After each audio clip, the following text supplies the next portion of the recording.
Says I'm live. Okay.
Hey, there's Rob. What's up, man?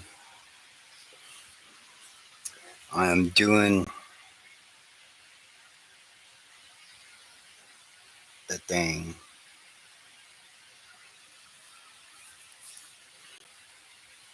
You'll notice what I'm doing is I'm trying to get my thinnest line. I pick a spot where I'm going to start. Sometimes I'll ghost a little bit. By ghosting, I mean you go over the spot where the line's going to be, but you don't put your pen down or your brush down far enough.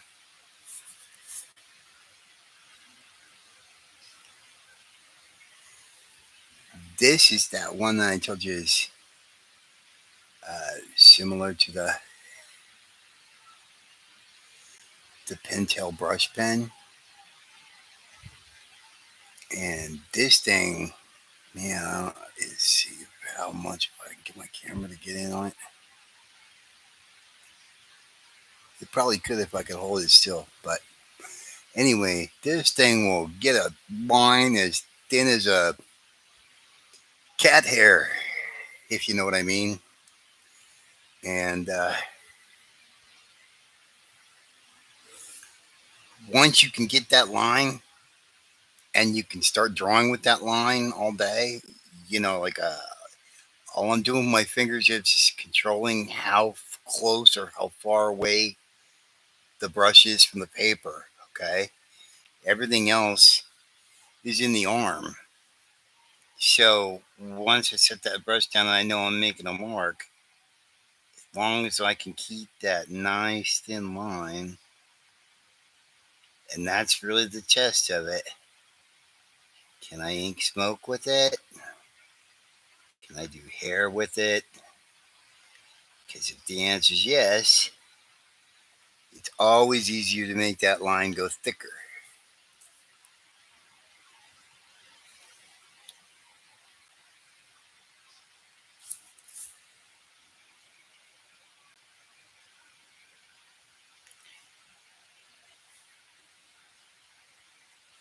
You should concentrate on making your brush line look like a pen line.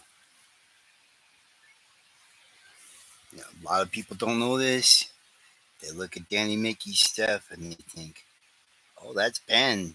Yeah, well, some of it is, but a lot of what Danny Mickey does for the brush, a lot of what Tim Townsend does,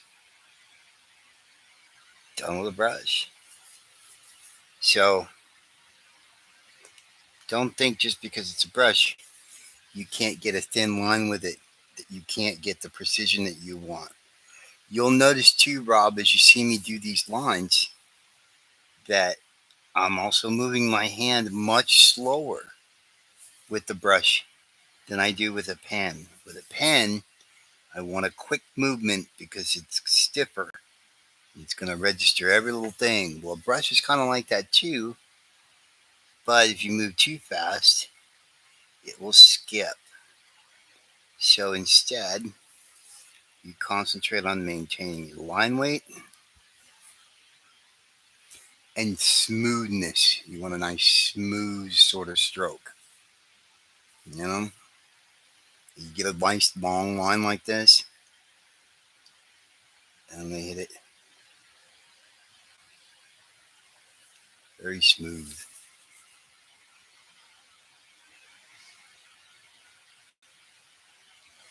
You'll find that the way you hold your brush, the angle that you hold your brush, makes a great deal of difference. Um, if I held it at more of an angle, like you would a pencil, I'm naturally going to get a bolder line out of it. If I hold it upright, like you see Japanese calligraphers do, you get a great deal more control with the point of that brush.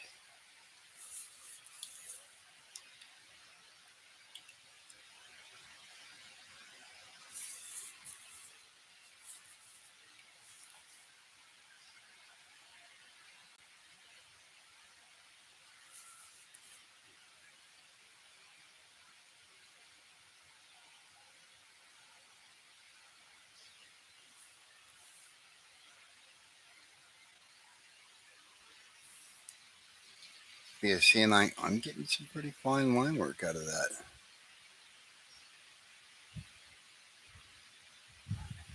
Sorry, my fan's blowing it around a lot. So that's what you need to focus on with your brush. There's a couple of different types of lines that you can make.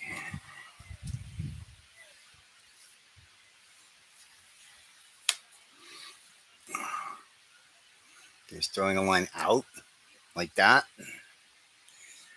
and you'll notice it starts heavier here. And it tapers, but it's kind of an even taper. And there's also what's called backing in, okay, which is one of those lines that you see where it's thin until it gets to the very end, and then there's a very heavy and dramatic ball, okay,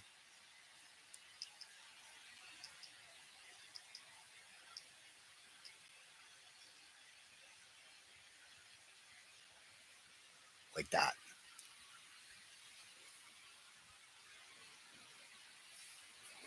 So it really doesn't thicken up until you get to the very end of the line. So now I did ink for a long time, pulling down this way. I can do that.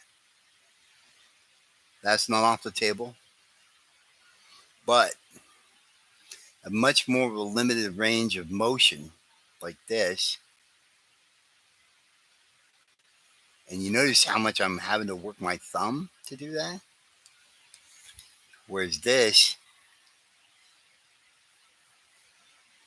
your hand's just holding the instrument. Everything else is pressure from the wrist to control how thick of a line you're going to get. And then the motion itself comes from your arm. And like I said, just practice that thinnest line. Pages and pages and pages of marks like this, crap like this, making sure that you can get any kind of line that you want out of that sucker.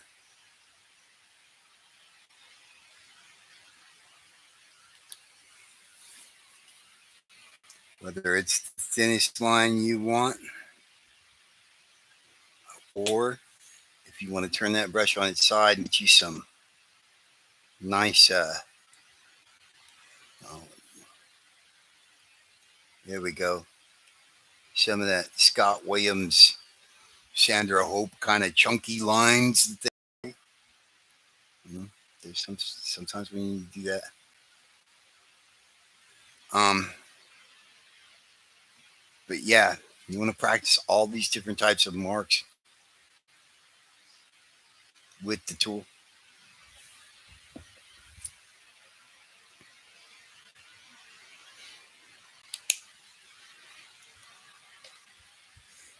Focus.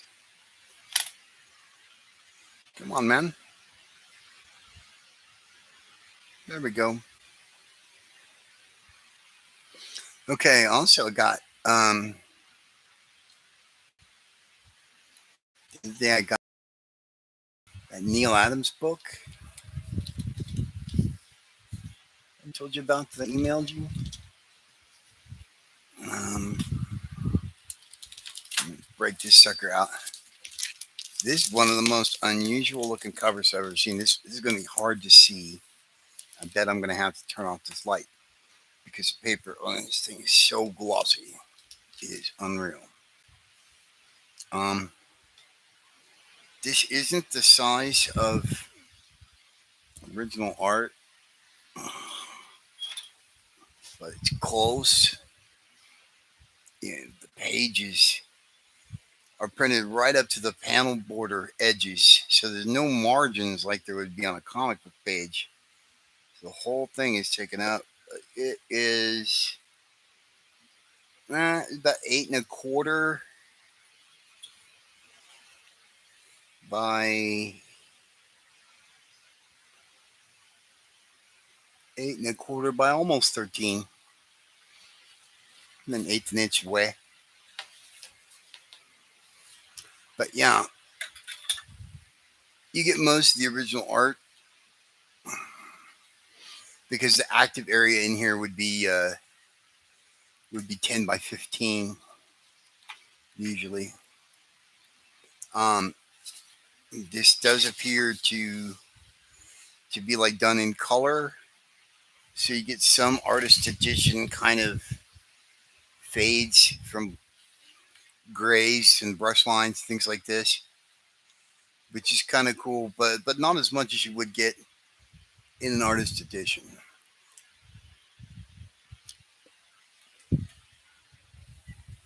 So I had to get a drink. This is the most unusual cover and binding I've ever seen. It's like a hardbound book, but this thing isn't really a. It's not really a hardbound cover.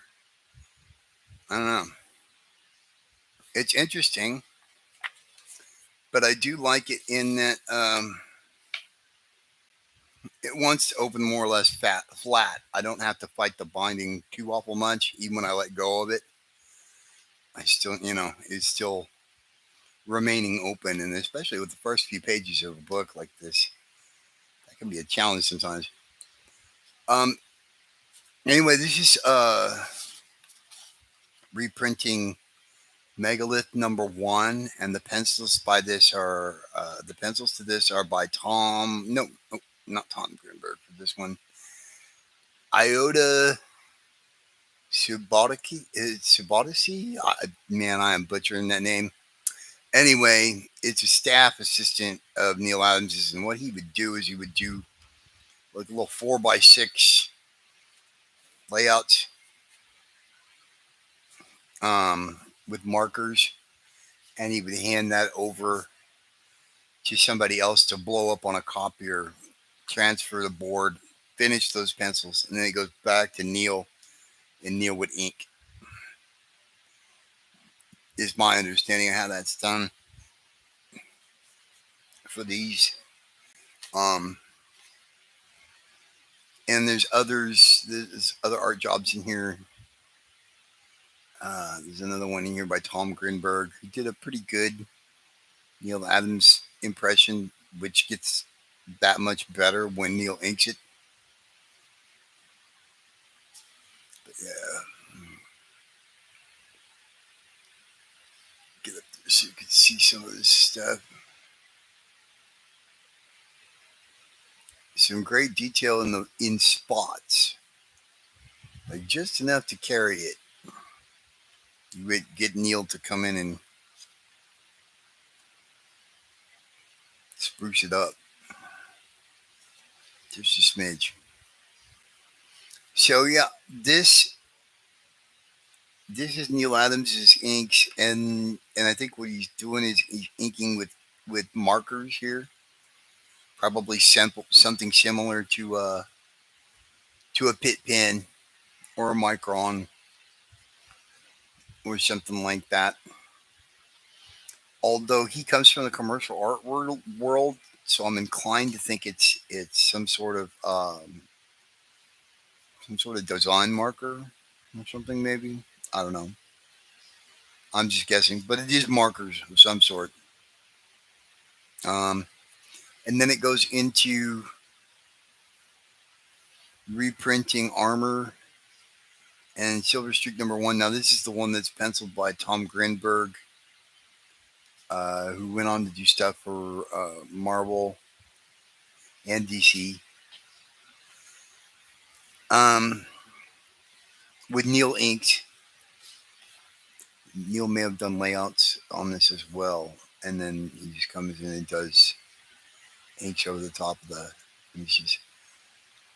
When I was a kid, I looked at this stuff because I was fascinated. Because Neil always did such great rocks. I always dug the way he did that. So again, another marker job. So you really don't get much variation from the printed book. It is cool to get a good look at it um, in the black and white form, just to see Neil's inks, to see what he's doing. I know I'm going through this kind of fast. Now, this one, issue of Hybrids, is yeah. This is the one. Believe it or not, this is penciled by Larry Stroman from who did some stuff with uh, X Factor, and then did some stuff over at Image. I forget what the name of his creator-owned book was. Image, a long time ago. But anyway, this doesn't look much like Larry Stroman because of the fact that it's Continuity Studios, and everybody kind of knows the score when they do work when they did work for that guy, and they know that it's gonna wind up going through the Neil Adams filter, and that's the house style that he's trying to get, and everybody's trying to sort of aim at that mark. I find that did any stuff for continuity, they were all trying to imitate Neil, at least to a little bit, to some degree, even if it's just a little bit. Inks on this mainly are by Ian Aiken and Brian Garvey, who did a lot of great work for Marvel. Except you can see, like you look at brushy lines like this. That's Aiken and Garvey. You can see where it's a very brushy sort of line. Whereas you come up here and you get to these very pen lines, which are very flat, and there's not much variation in the line itself. You can tell it's done with a marker or something like that. That's Neil. So my understanding how it would work is a lot of times with the studio over there, from what I saw, looks like Neil would come in and ink most of the faces, primary figures, and whatever else tickled his fancy, I guess, that needed to be done, that he thought needed to be spruced up to keep the house look that he was trying to get.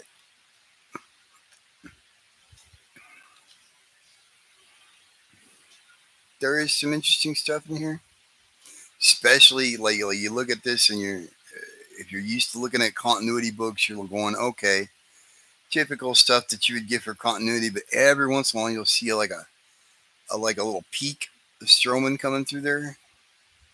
Very Strowman looking panels. There's a few in here, but it's kind of hard to see him underneath all this sometimes. He's getting run over a little bit, and that's part of the gig. And I guess this is the first sketch of Nighthawk, Neil Adams' character that he did over here, that he went on to do for Acclaim. Now that's Neil Adams' inks, at least for sure. There's the cover to that. I don't know if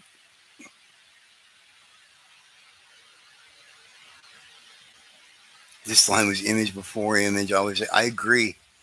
I agree. There that and before they started reprinting them in English, I actually got a hold of one of the the, the Hong Kong comics that Tony Wong was doing, the Jade Man stuff, and I was looking at the way that they were doing bleed pages all the way to the edge, and they had like airbrush painted color and everything else going on.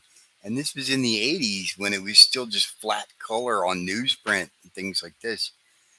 And these guys were really doing a much better job production wise. I always thought like that would be the way to do it. And then cut to a few years later, and all the image guys are doing very airbrushy, full color like that, and bleed pages all the way to the edge. Anyway, I digress. This one is again, it's Neil Adams cutting in places, but um,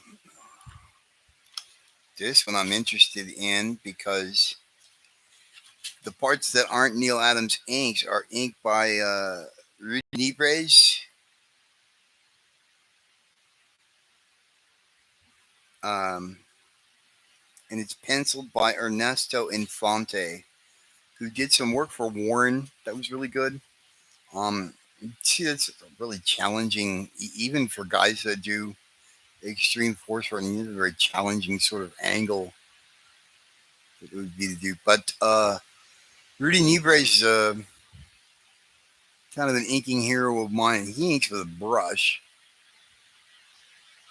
Now, I don't know if the camera will pick it up because there's so much glare.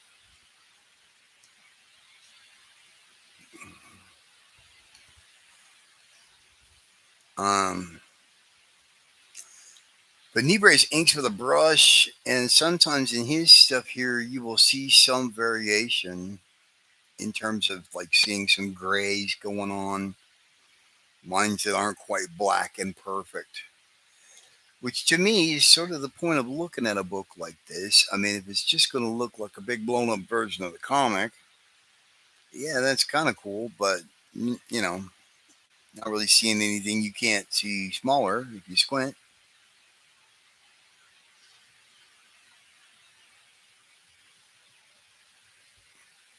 But yeah, I enjoyed this because Renee Braves was inking most of this. I gotta look at stuff like that. Let's see, can I get it to where you get a look at it? Yeah. I even do lines like that with a brush. I was thinking when I was a kid, like, I can do it now. You gotta have the right brush. And you gotta have the control. Even stuff even stuff like this. Decorative stuff off to the side for shadow. He's laying that down with the brush. Oh yeah. Yeah, absolutely, Wiley J. The Bart Sears, Trevor Von Eden, Mark Texeria, yeah. Sal Voluto too, who did some work for uh, DC and for Acclaim. Yeah, it's like a list of guys and the inkers that worked in that studio in the 70s too. Like a laundry list of good guys, everybody from Wally Wood to Terry Austin to Joe Rubenstein to Bob McLeod. You name it, if they were good, Neil would put them to work, from my understanding. So, but you had to be good. If you weren't, Neil would let you know. To put it mildly, I, I had a buddy of mine in Denver that my understanding is when he met Neil Adams, he just told him to stop. Just stop. Quit quit trying to do this. Go get a job as a plumber or something. Make a decent living. You're just gonna frustrate yourself and have a hard time in comics. Yeah, Wallywood didn't come through the studio in terms of like learning there. He was already an old pro when he came in, but like it was from what I understand, it was typical. From what I understand, that guys would go to New York, and you would stop in at DC, and you would stop in at Marvel, and you would stop in at Continuity, because Continuity was sort of the place where you would get the scuttlebutt from both companies, and you do some networking and things like this. And if they needed you, sometimes they'd grab you up and put you to work. Now, I don't think Wood did anything really serious for them. I'm probably just inking some backgrounds and probably just stuff in passing. Because they had a lot of work go to that studio. Um, like the Power Records of the 1970s. I've got some of those too. I'll have to dig out at some point and show you guys some Power Records. I've got one of Star Trek, where it's allegedly penciled by John Buscema, and then finishes are by Continuity, and it's just, yeah. We ventured into Valeria the She Bat, um, issue one, and I think we're mostly dealing with Neil Adams pencils and inks on this. Uh, Again, it's Neil Adams with probably with microns or something.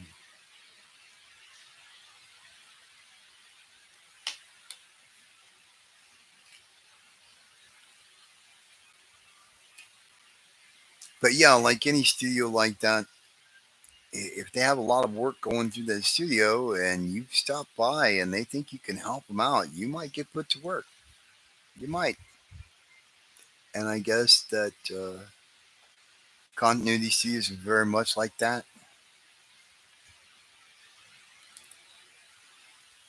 And, Neil had some juice too back in the day. Batman and Man Bat and Davy Crockett Power Records. Right on. Cool. I haven't seen any of those. Um, I have at 8.5 by 11. I have photocopies of the pencils. This job too. The awful photocopies, though. They're like third or fourth generation photocopies that I found laying around Wildstorm. But of course, being a geek, I'm like, cool, Neil Adams pencils. I love this. Great 2-page spread. Nobody can draw.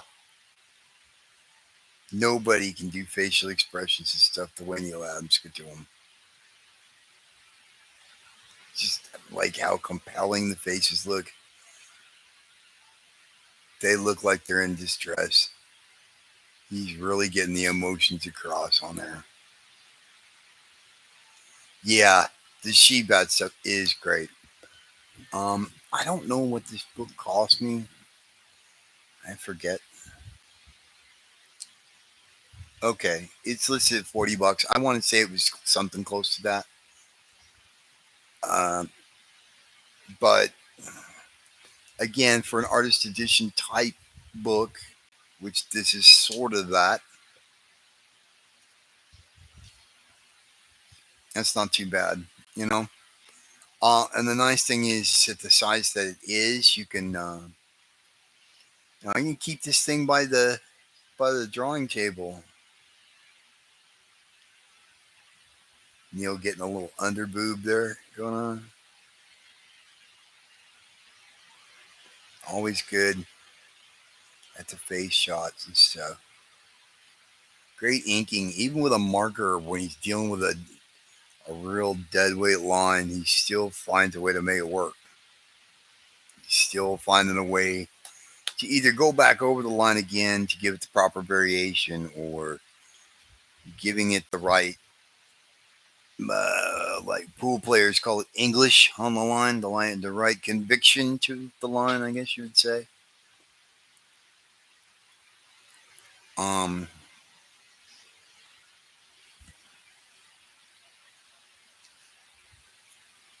Here we go. These look like blown up versions of the 4x6 index card version. So there's that. So that's kind of cool. But anyway, that's all that was. But I'm like, hey, it's gonna get a lot of look around my studio, especially being a nice grabbable size like that. You know, I can keep that next to me. I can keep that in a pile of comics. My preferred Batman guy between Adams and Jim Aparo. Oh my God, that's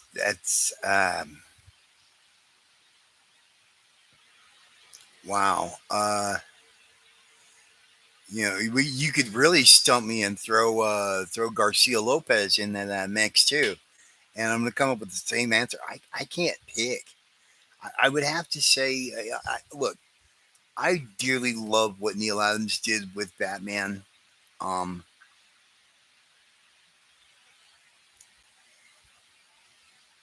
those Danny O'Neill stories that Neil illustrated were really great. I have a real fondness for those. I don't know, man. It's like trying to ask me which one of my friends I like best. You know, um, it would be easier for me to tell you which of my friends I like better. Um, I hate to say it, but like hard pressed, I think I prefer Jim Aparo's Batman. Um, Neil could draw very realistically. I dearly love Neil's style, but Neil also had like a stiffness and a coldness to his look. Even when he was doing the best of expressions that he's trying to do, it still looks colder than it would if a Aparo does it. It's just got more warmth to it. Yeah. See, I agree with you. The definitive Batman, Spectre, and Phantom Stranger are. I have to agree, and I'm not taking anything away from Neil Adams when I do that. Like uh, I think that Neil did a great Phantom Stranger too. Did a great Spectre. I think he did an absolutely fantastic Batman. Um, I would have liked to have seen them team up. The thing that I thought was cool was when we got towards the end of Jim Aparo's career, they teamed him up with Bill Sienkiewicz. Um, but I thought that Sienkiewicz ran over it a little too heavily. But that's kind of what they asked him to do too. So,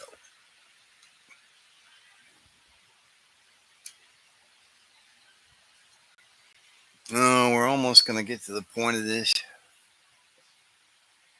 that I'm dreading. And everybody's like, "What part's that?" The chains.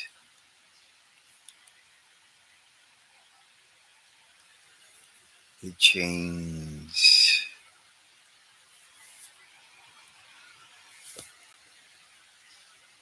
Very monotonous.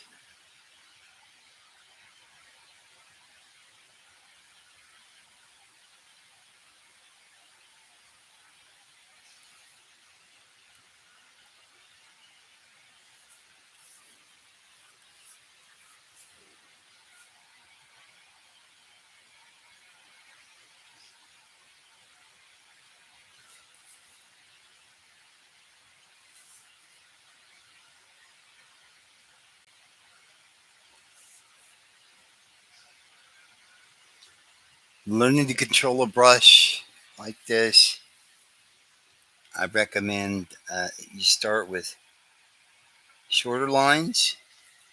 Also, uh, your outside line weights can be a little more forgiving than rendering and detail lines like this. Yeah, Apparel was not at his best in the 90s. I agree, YJ.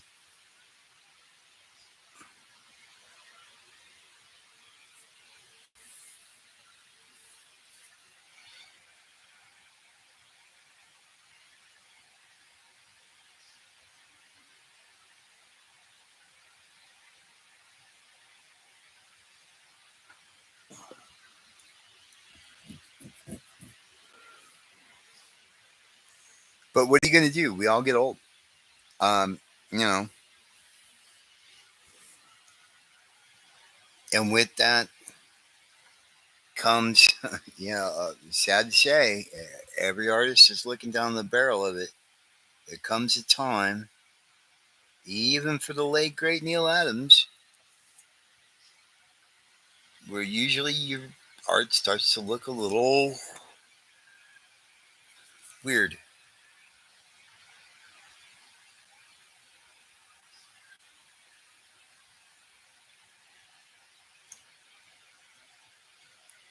Usually, it shows itself in the form of like well,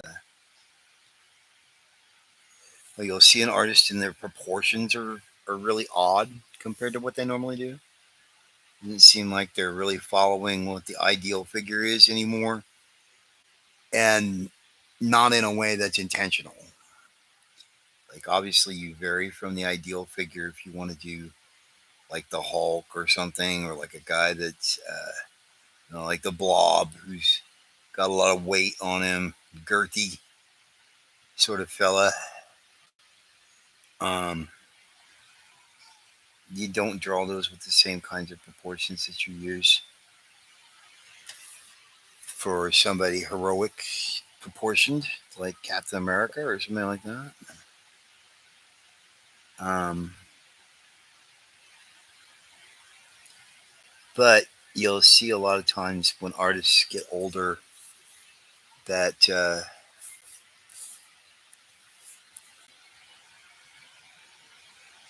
some of those things become a problem.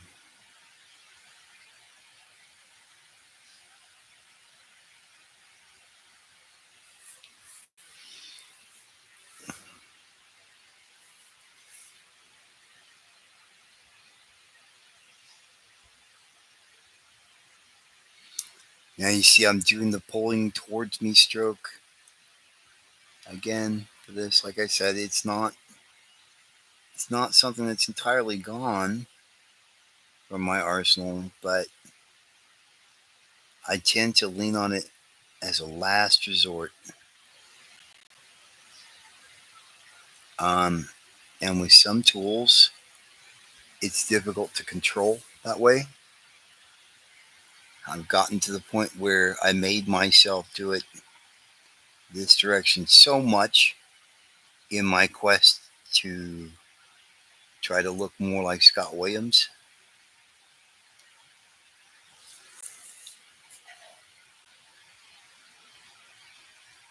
And it did lend me a little more professionalism. I will confess, just changing directions seemed to really bridge the gap for me and give me some things that I didn't have going on. Do I tend to save faces for last when finishing ink? Um, it depends. It really depends. I wait until I'm warm. What does warm mean, do you say? Well, when I'm getting the pencil lines and I'm dropping the drawing instrument right down on the pencil line, no problem, all kinds of precision, and I'm able to get the tightest, thinnest lines possible at will. When I'm able to do that and I feel like I'm fully in control of this instrument in every way, that's when I'm going to go after the face. Um, it's usually after working several hours. Although I've done it the other way sometimes too, because I also recognize what a lot of people will say is like, well, I'll do the face first because if I screw that up, then there's no point in continuing with the rest of it. I just go ahead and print out a new blue line and try again. So, me, I usually wait until I'm warm. I prefer to do digitally because you can do it on a whole nother layer.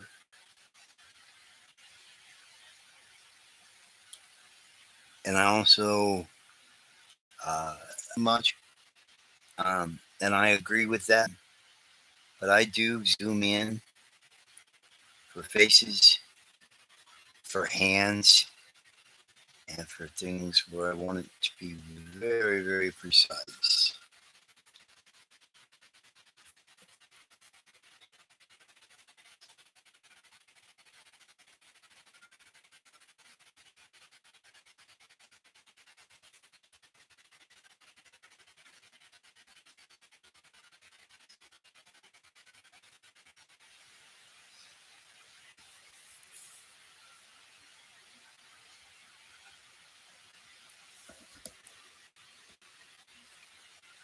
Right now, I'm just trying to.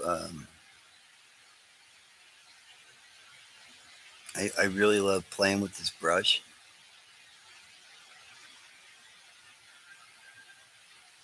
I definitely would not uh, suggest that somebody who's new come in with a brush like this and go to work on faces. Um, Faces and hands generally call for a tool that will give you more precision. Normally, I would get out a pen.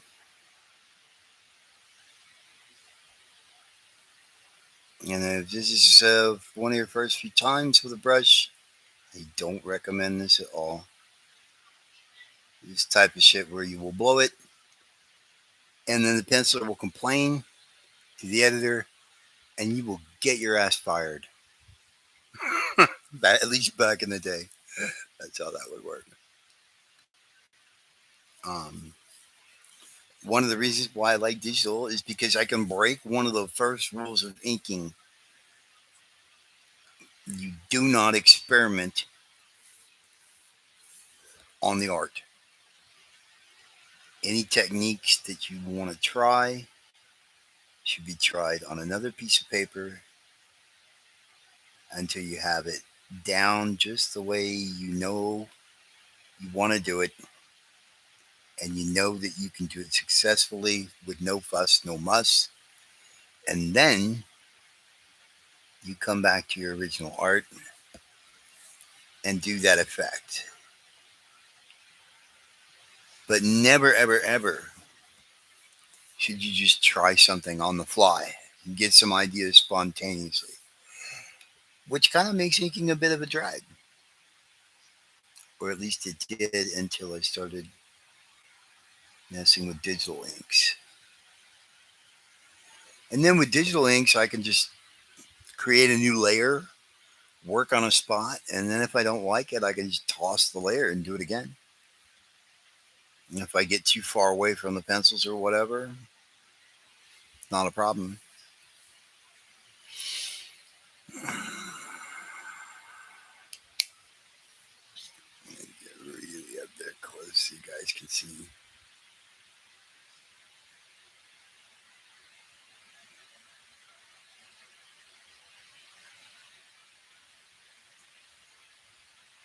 Not all of this is this brush. I'm playing with that today. This is by the way, this is the Kuretaka number 8. Okay. Um, Brush pen. You'll find that on Amazon. And then what I've got in here are called oh, what is that? What's the name of that? Because the ink that comes with it is not waterproof. And you don't want it for ink. So you get these black premium black carbon ink cartridges. You get all this stuff on Amazon. All this stuff I got on Amazon. And those will fit these. Now, granted, I store them upright at all times, like sitting in a cup. They're never laying down for more than a moment or two. And I definitely wouldn't store them upside down because that's just an invitation to have it leaking out of to make it leak. So, but as long as you're storing this upright, these these carbon black ink cartridges are fairly cheap. You get like 4 of them for about $4.20. I'm still working on the very first one. So, and this stuff is waterproof, allegedly. I'm reading Amazon reviews, seeing what other people say, you know, before I get it. I will say that I'm real pleased with this as a brush. Again, that's the Kuretaka number 8. Okay. And I also ordered the Kuretaka number 7. And this is much more like,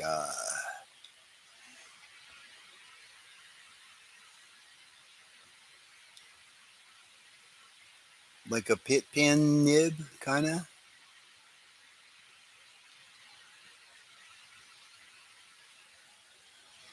And this gives me much more of like a crow quill sort of line,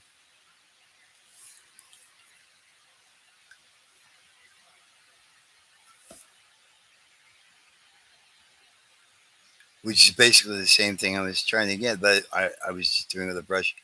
You don't have to focus as much with this. It's much more like, like working with a pen.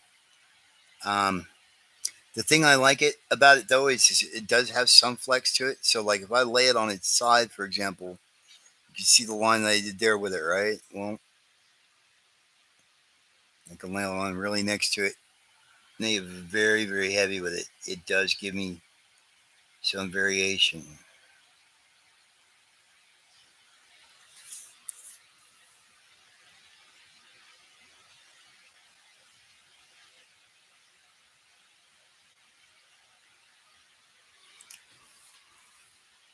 So yeah, this is the Kuretaka number 7, and the same cartridges, the platinum carbon ink cartridges, will fit that. Hey, what's going on, Jason?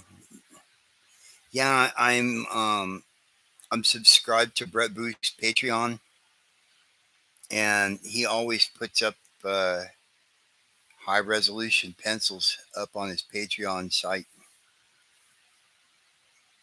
for people to look. Which $5 a month, and he puts up good stuff each month.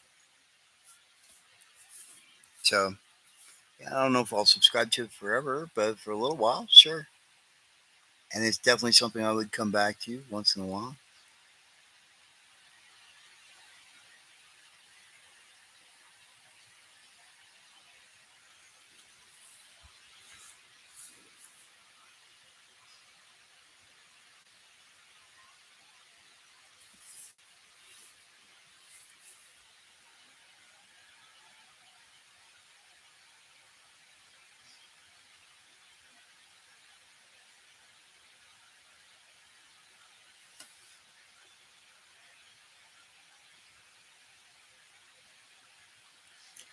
But yeah, between the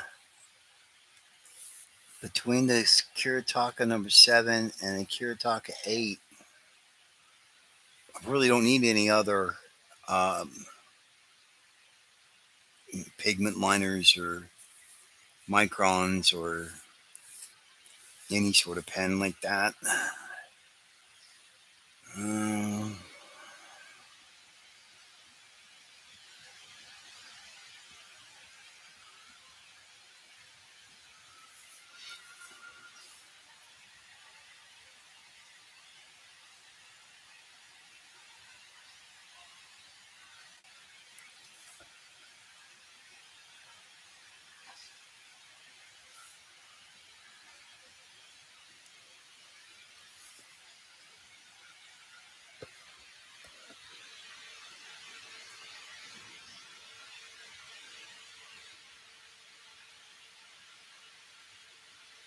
yeah, you can get older pieces.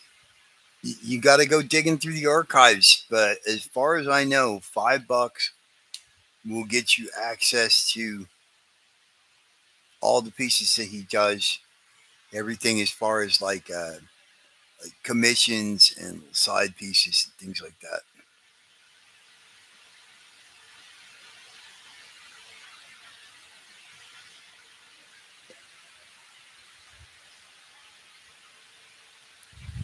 coming in late.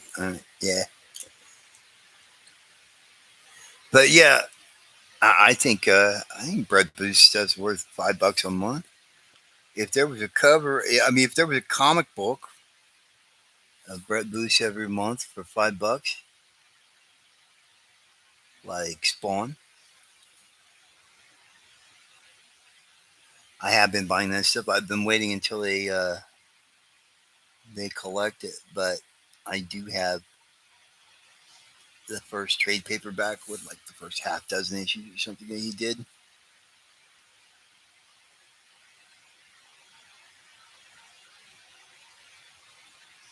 I also liked his Bloodshot, and that dude that he's got ink in him, Adelso Corona. Holy shit, is that guy good? Like, oh crap. Well, Brett's not missing me. Not with that guy inking him. He's also got Sal Regla, who is a powerhouse inker. Another guy where like, oh, okay, you don't need me over there. You got plenty of good help.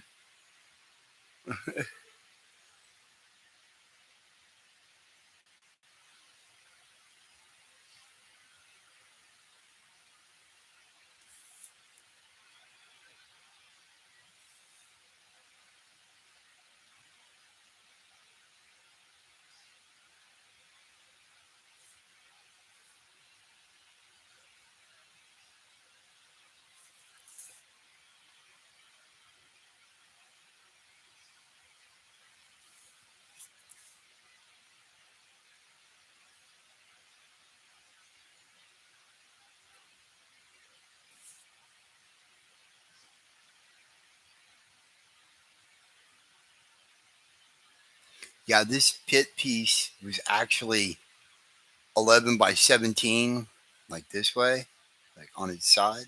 So like this was 11, this was 17. So, but I was like, most of this will fit on an 8.5 by 11. So I'm going to go ahead and stick it there like that. I didn't get on the live stream. Now, I think I am missing a little bit off on each side,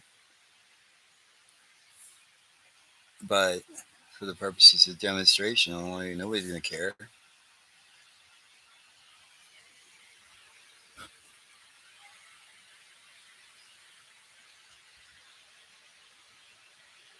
Oh, yeah. What's that?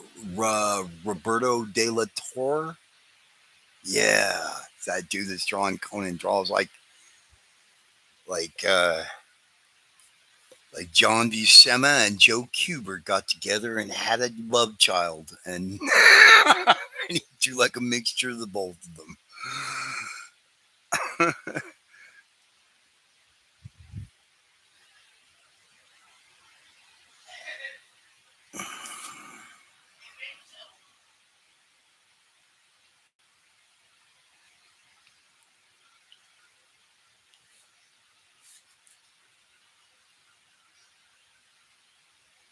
All right, I gotta step away for just a second. I'll be right back.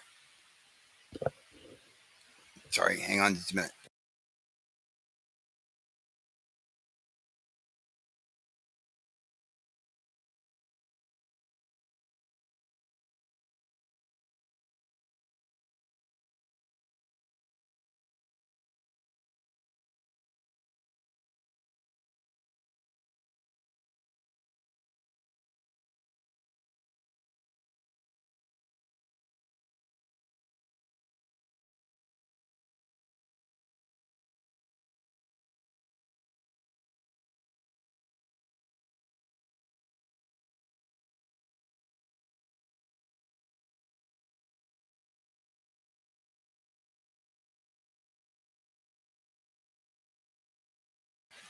Okay, I'm sorry about that. I'm back. Technical difficulties. Um, let's see. Yeah, I guess I'll go ahead and ink the hand.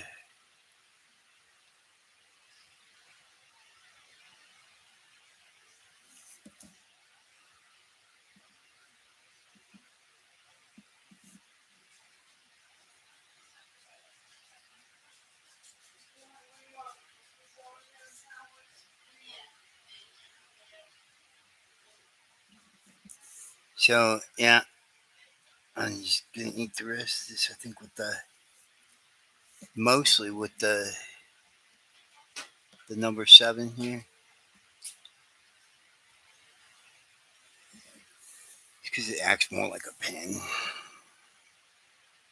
And again, when I'm doing something technical, hands, faces,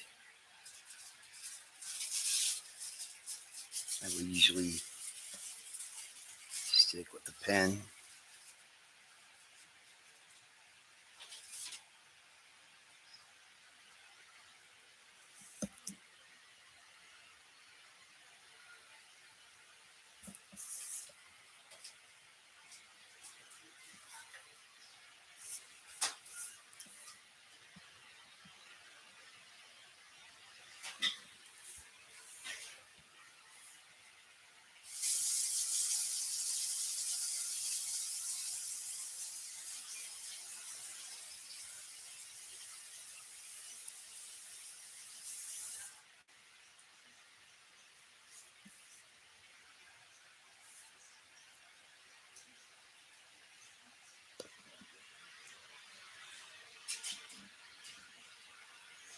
This one, Jason, is the Kuretaka number 7, which is more like a felt tip. The Kuretaka number 8, which is the other thing I've been using, is more like your Pentel pocket brush, except you've got a little more control with it. But yeah, this is actually more of a felt tip sort of thing, but it's flexible enough that it sort of replaces all your microns, pit pins, whatever else you might use like that.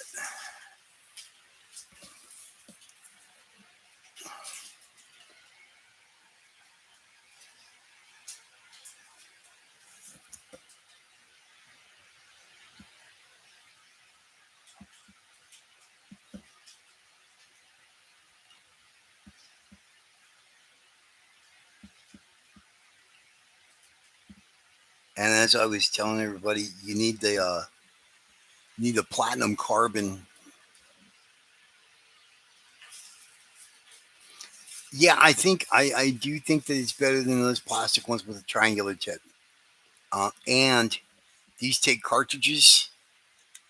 These cartridges that I found on Amazon, the platinum carbon ink cartridges are permanent ink, whereas those Pentel ones that you're talking about, you got to rig those in order to get them to even try to be waterproof.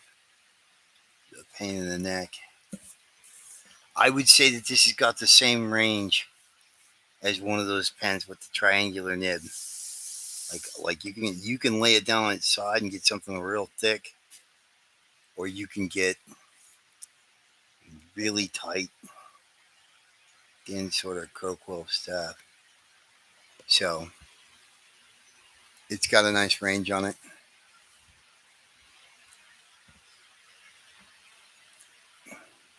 Yeah, I recommend it. Both the Kuretaka number 7 and 8 brush pens. The 8 is more like a brush. The 7 is more like your felt tip sort of job. So, but yeah, make sure you get this platinum carbon ink too. About $4 for these, and you get like 4 cartridges. They last forever. It just goes on and on and on. But yeah, it pops right in. No problem. No problem with fit. No problem with leaking. Of course, I'd store them upright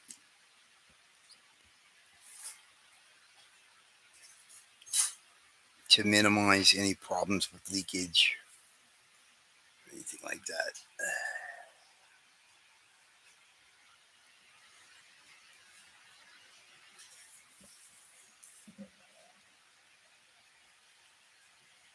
I've also been using a lot of these tombos, the food and the sake tombos. Those are pretty good too.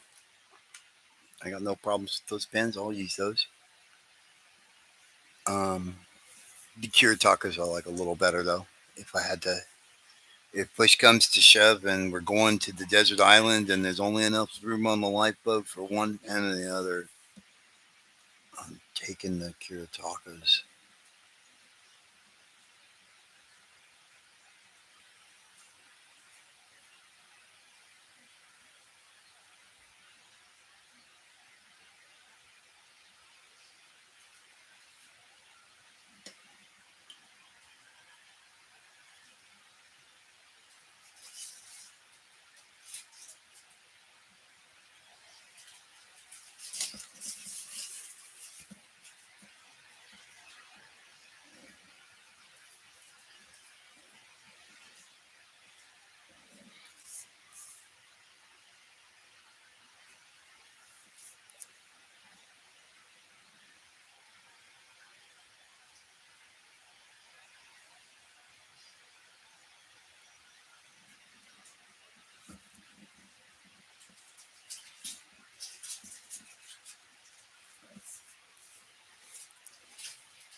Jason, you missed it. I went through the Neil Adams book that I got.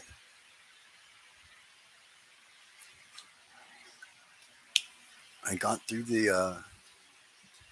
I already went through the sucker. The Neil Adams Vault book that I was telling you about that I got.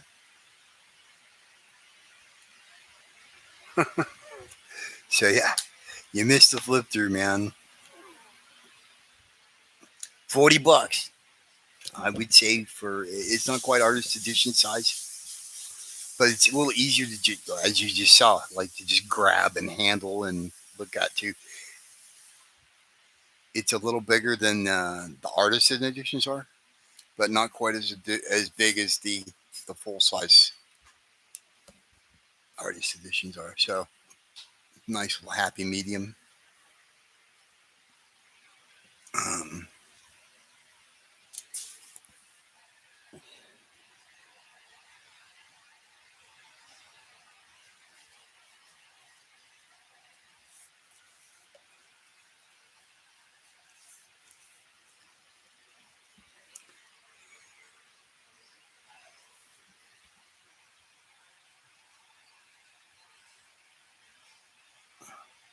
I was thinking about starting an eBay store. I've never dealt with one of those before,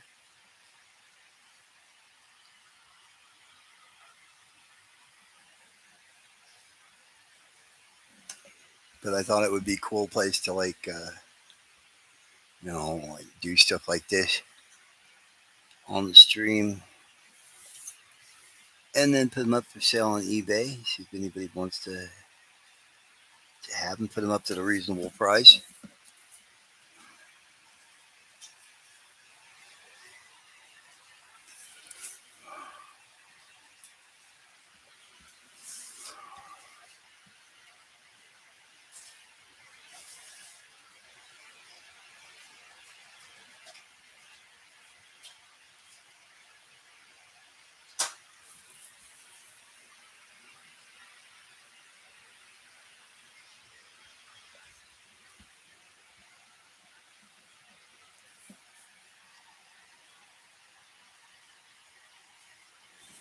Well, I mean, I don't want to put it up there at such a reasonable price. So I went up cutting Brett's throat to do it because I don't want him. I want people going up to him and going, "Oh, I don't want to pay your commission prices because Chuck Gibson will do it for such and such, and then I have the ink too, and blah blah blah." But I don't want to undercut him too much. But at the same time, if I can give somebody an opportunity to kind of own a Brett Booth piece,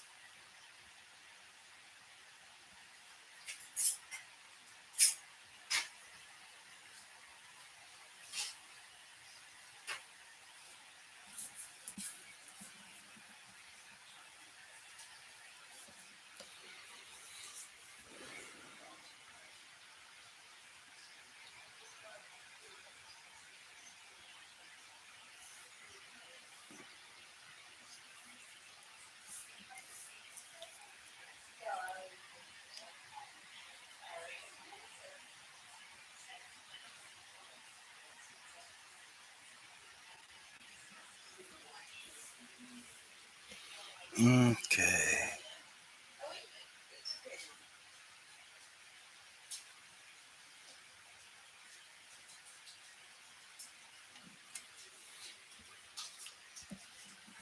All right.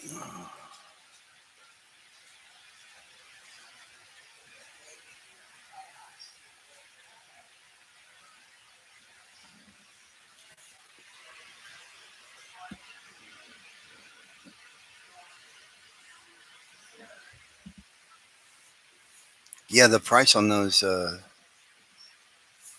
on the Neil Adams books is pretty good, like $40 or something like that. I thought it was well worth it because well he's reprinting it reprints a few of my favorite continuity books. I always loved that first issue of Armor that they did. And it reprints a Rudy Nebre's inked issue. So I'm like, that's cool. Look at that.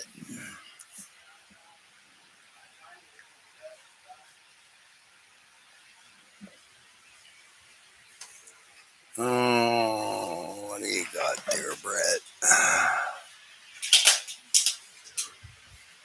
Crap. Put it aside. There we go. What do we got going on here?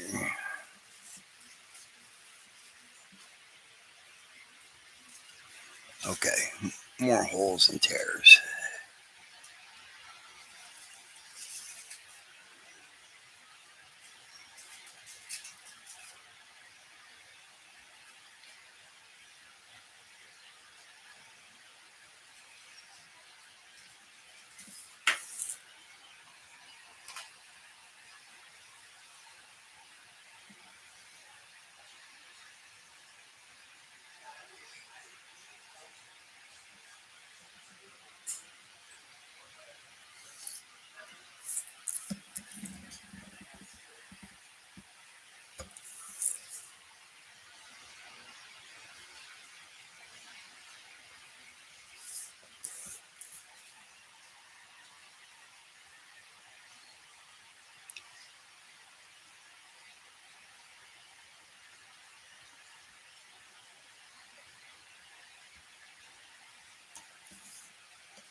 Interesting inking somebody else that has such precise pencils. Used to inking Rob Norton's stuff for the last little bit and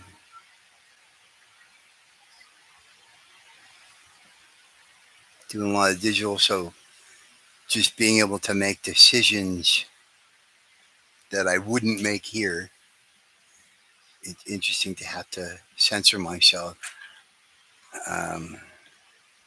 Because right now, if I had my way, people are like, well, what would you do? Okay, we'll put it here in pencil. I would come in and do something like that.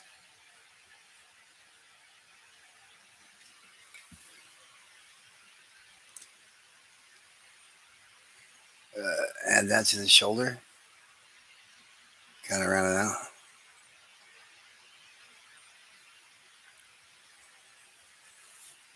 But when you're inking somebody like Brett Booth, you generally stick with what they gave you. You know, somebody like Rob. Rob's going to be pretty cool about having some input in there.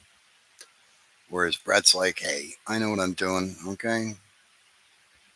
You want to express yourself, go do your own work. So,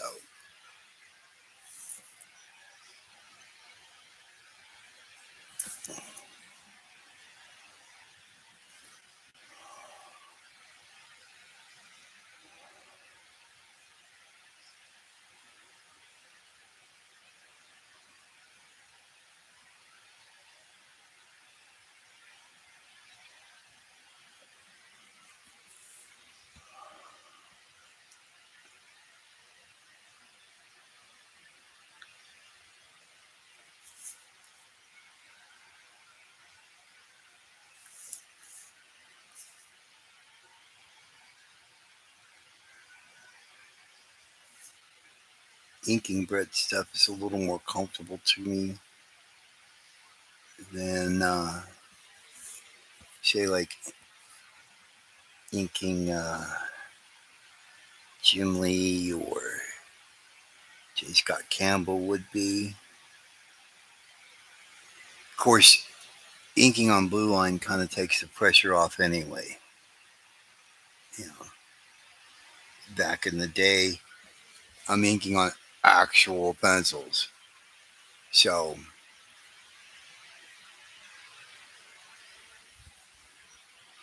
there's definitely that fear of like, okay, well, gee, this would have been $1,000 piece of original art before you got a hold of it.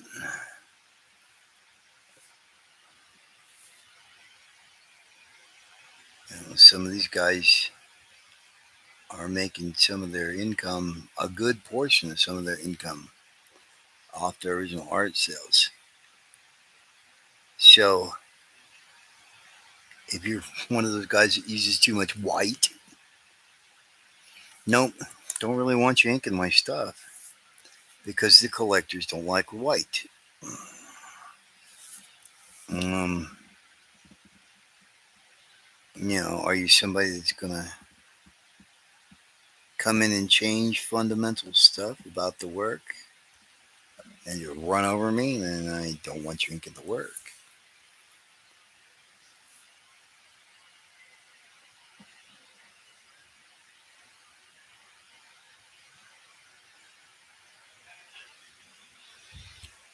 Some pencils are open to input, others are not.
Hey, Dan Goodwin, what's going on?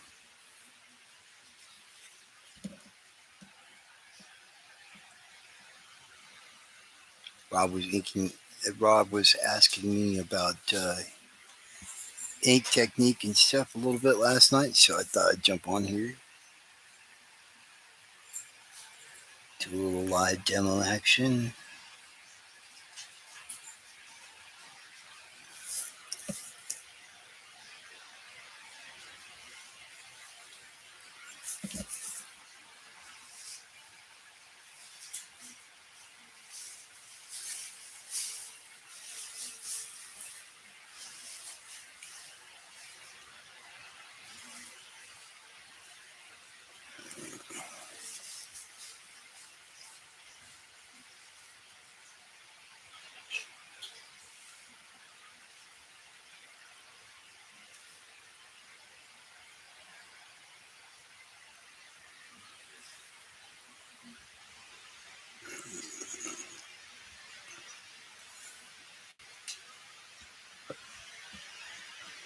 Okay. Well, I've been running for about an hour and a half now. Did a little bit of a flip through. Next time, I'm going to have to look at my one and only crowdfunding purchase. Next time, we're going to take this bad boy apart. Uh, the dude, Diversity in Comics, Richard C. Meyer. He put together a little sale promotion he was doing where he was letting these things go for $1 a copy. Um, and I decided to jump on it. Oh, you got a question? Yeah, Dan, what is it? What's going on, man? Lay it on me. But yeah, we're gonna go through this next time we come out. Um, look through this thing. I want a chance to try and read it.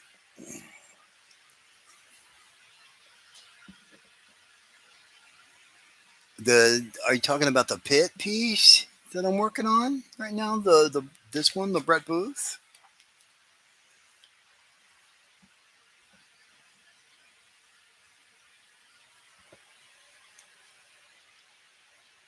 Yeah.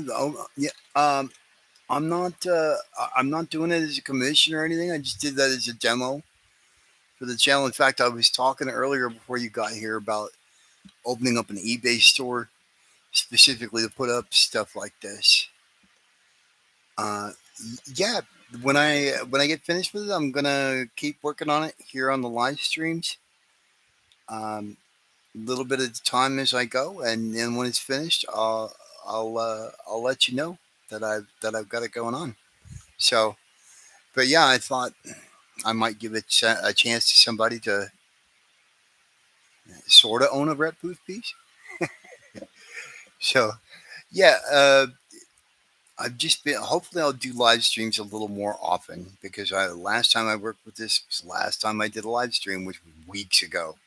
So, but yeah, I'm gonna whittle away at it here, a little bit here, a little bit there, and nobody's laid claim to it yet. So,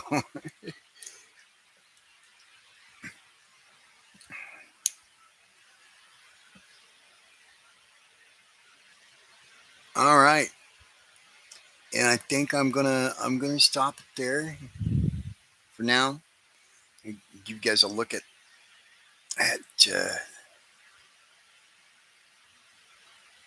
what I have done in here before we head out.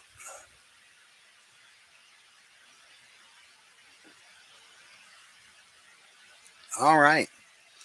Well, thanks everybody for joining me. I appreciate you coming by, hanging out with me, and hopefully we'll do this again soon. I want to try and get back to like at least a weekly schedule. Kind of crazy. So I know it's not Sunday morning, but hey, it's still Sunday.